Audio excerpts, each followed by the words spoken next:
ఆదిత్యాయ సోమాయ మంగళాయ బుధాయ చ గురుశుక్ర శనిభ్యశ్చ రాహువే కేతువే నమః. శ్రీ శ్రీ శ్రీ కైవల్యానంద సరస్వతి స్వామి పాదపద్మములు ప్రణామములు చేస్తూ ఈ వార ఫలితాలు. సింహరాశి మఖ 1, 2, 3, 4 పాదాలు, పుబ్బ 1, 2, 3, 4 పాదాలు, ఉత్తర 1వ పాదం. ఈ రాశి వారికి అప్రయత్న ప్రయాణాలు కలిసి వస్తాయి. భార్య తరఫు వారితో విరోధాలు వస్తాయి. మిత్రులందరూ కూడా శత్రువులు అవుతారు.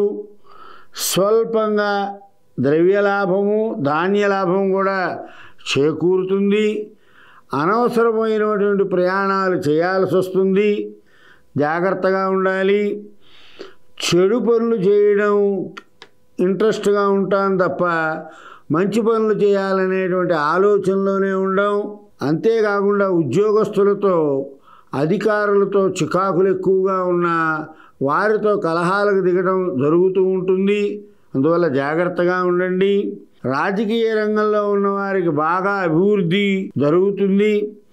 ఏకాదశి గురువు వలన కీర్తి వృద్ధి, బలము, తేజస్సు, సర్వత్రా భయము, శత్రునాశనము, మంత్రసిద్ధి కలుగుతాయి.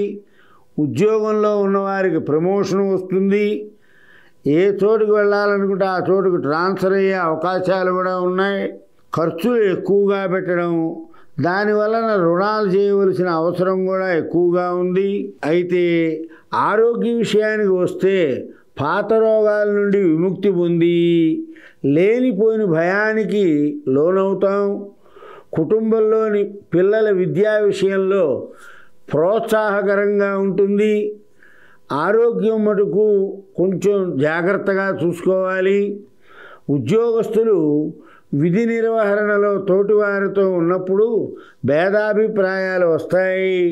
దానివలన అధికారులతో మనస్కలిశాలు ఏర్పడే అవకాశం ఉంది. నూతన విదేశీ ప్రయాణాల ప్రయత్నాలు ఫలిస్తాయి. రుణాలు చేయవలసి వస్తుంది.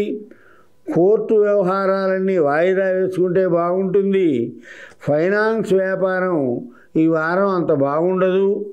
అందరితో విరోధాలు వచ్చే అవకాశం ఎక్కువగా ఉంది. భూమి కొనుగోలు అమ్మకాలు చేసే రియల్ ఎస్టేట్ వ్యాపారస్తులకు చాలా బాగుంటుంది ఈ వారం. మఖా నక్షత్రం వారు 1, 2, 3, 4 పాదాల వారు నవగ్రహ స్తోత్రాలు చదవండి. పుబ్బ 1, 2, 3, 4 పాదాల వారు హనుమాన్ చాలీసాని 3 సార్లు పారాయణ చేయండి.